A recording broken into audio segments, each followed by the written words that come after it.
Should the patient require additional assistance from lying down to sitting position, one option is to use the elbow-to-elbow method. If someone has fallen in an awkward position, a slide sheet can be used to move them to a more convenient position for lifting.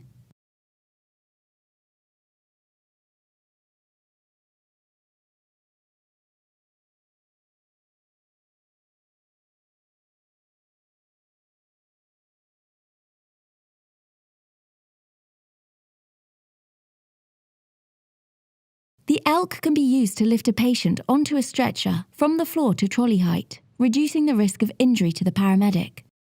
The stability bars are easily removed and replaced with the stretcher bars.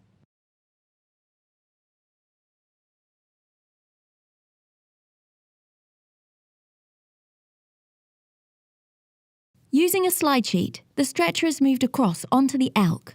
Whilst being supported at each end, all 4 sections of the ELK are fully inflated.